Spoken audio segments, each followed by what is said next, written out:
दोस्तों नमस्कार, स्वागत है आपका आपके अपने इस वीडियो में। आज के इस वीडियो में देखेंगे कक्षा 6 अध्याय 6 राजस्थान का भौतिक स्वरूप। इस टॉपिक से आरपीएससी व आरएसएमएसएसबी व अदर सभी एग्जामों में आए हुए क्वेश्चंस देखेंगे।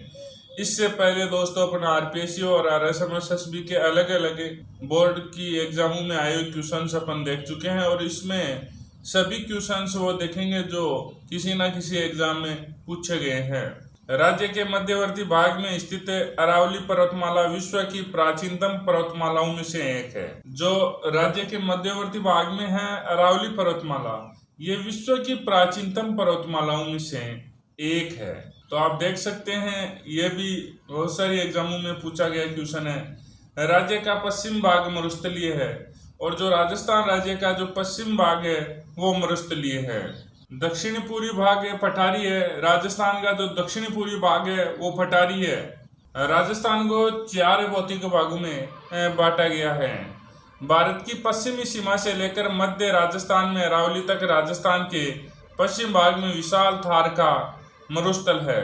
भारत की पश्चिमी सीमा से लेकर मध्य राजस्थान में अरावली तक राजस्थान के पश्चिम भाग में विशाल थार का मरुस्थल स्थित है। थार का मरुस्थल राज्य के 12 जिलों में लगभग 61% भाग पर फैला हुआ है। तो जो थार का मरुस्थल है वो 12 जिलों में और 61% भाग पर फैला है। थार के मरुस्थल में राजस्थान की लगभग 40% जनसंख्या निवास करती है।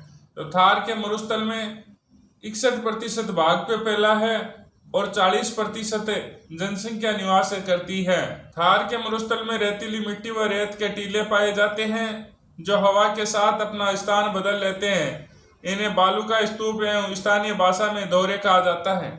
थार के मरुस्थल में रेतीली मिट्टी व रेत के टीले पाए जाते हैं जो हवा के साथ अपना स्थान बदल लेते हैं। इन्हें बालू का स्तूप व स्थानीय भाषा में दौरे कहते हैं। राजस्थान के मध्य भाग में दक्षिण पश्चिम से उत्तर पूर्व दिशा में अरावली पर्वतमाला विस्तृत है। राजस्थान के मध्य भाग में दक्षिणी पश्चिम से उत्तर पूर्व दिशा में अरावली पर्वतमाला विस्तृत है। राज्य के लगभग 9% भाग पर अरावली पर्वतमाला विस्तृत है। अरावली विश्व के सबसे प्राचीन पर्वतों में से एक है जो दक्षिण में गुजरात के खेड़ बर्मा से उत्तर में दिल्ली के रायसीना तक 692 किलोमीटर में विस्तृत है।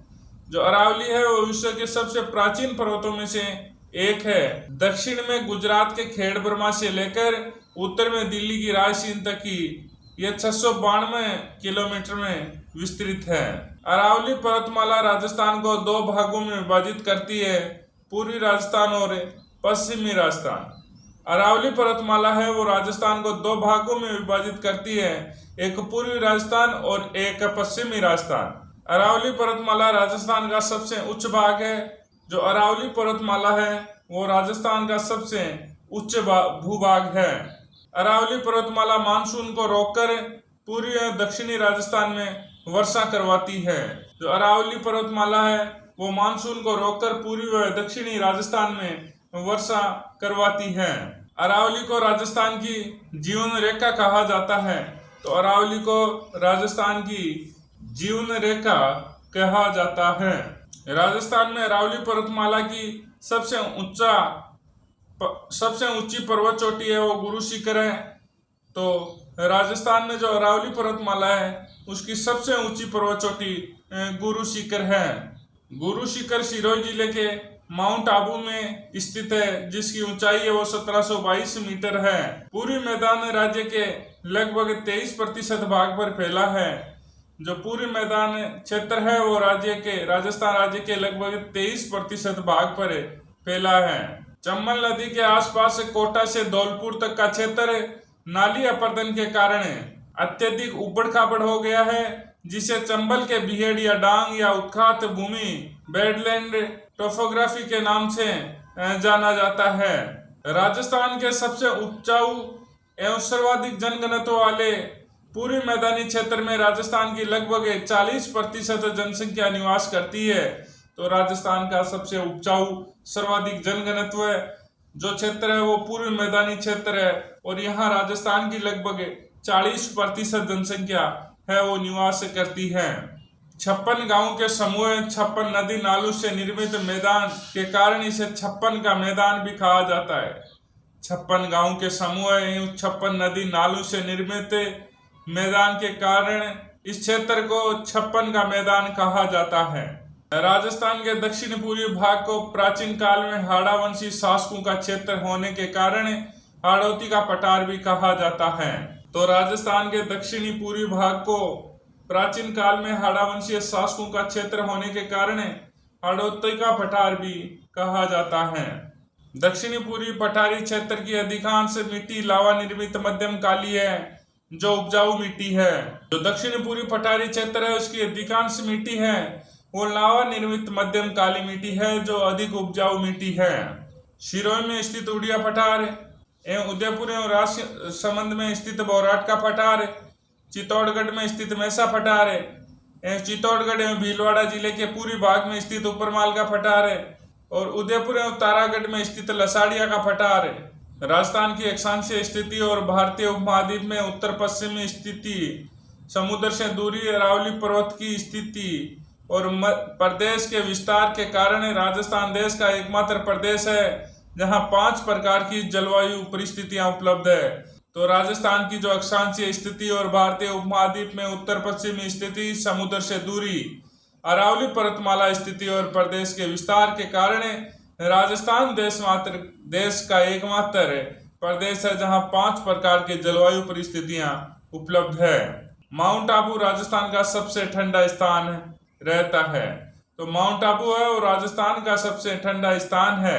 राजस्थान में ग्रीष्म ऋतु में चलने वाली अत्यंत गर्म धूल भरी हवाओं को लू कहा जाता है। तो लू किसे कहा जाता है? जो राजस्थान में ग्रीष्म ऋतु में चलती है अत्यंत धूल भरी हवाएं, उनको लू कहा जाता है। अरावली के पूर्व में 50 सेमी से अधिक और पश्चिम में 50 सेमी से कम वर्षा होती है। तो जो अरावली है वो राजस्थान को 2 मुख्य वर्षा के आधार पर 2 भागों में बांटती है, जिसमें पूर्व भाग में 50 सेमी से अधिक और पश्चिम भाग में 50 सेमी से कम वर्षा होती है। सर्वाधिक वर्षा झालावाड़ जिले लगभग 100 सेमी में होती है, जिसे राजस्थान का सबसे आदर जिला माना जाता है। तो जो झालावाड़ जिला है उसमें सबसे अधिक वर्षा होती है और इस राजस्थान का सबसे आदर जिला भी झालावाड़ को माना जाता है। सबसे अधिक वर्षा प्राप्त करने वाला स्थान माउंट आबू है जहां औसत 150 सेमी वर्षा होती है और सबसे अधिक वर्षा प्राप्त करने वाला जो स्थान है वो माउंट आबू है जिसमें 150 सेमी वर्षा होती है। सबसे कम वर्षा जैसलमेर जिले में लगभग 10 सेमी होती है। राजस्थान के दक्षिणी पूर्वी भाग से उत्तर पश्चिम भाग की ओर वर्षा लगातार कम होती जाती है। भारत में शीत ऋतु में होने वाली वर्षा को मावट या पश्चिमी विक्षोभ कहा जाता है। चक्रवात भूमध्य सागर से आकर राजस्थान सहित उत्तर पश्चिमी भारत में वर्षा करता है। इस वर्षा से गेहूं की फसल को लाभ मिलता है। तो आप इस प्रकार से देख सकते हैं कि राजस्थान अध्ययन बुक कक्षा 6 का अध्याय 6 से ये लगभग 33 क्वेश्चन है जो लगभग 150 प्लस एग्जामों में पूछे जा चुके हैं। तो आप इस प्रकार से राजस्थान अध्ययन बुक के महत्व को नकार नहीं सकते। अगर आप किसी भी राजस्थान में भर्ती की तैयारी कर रहे हैं जिसमें राजस्थान जीके आ रहा है तो ये आपके लिए बहुत ही महत्वपूर्ण क्लास रहेगी, रामबाण क्लास साबित होगी। जय हिंद, जय भारत।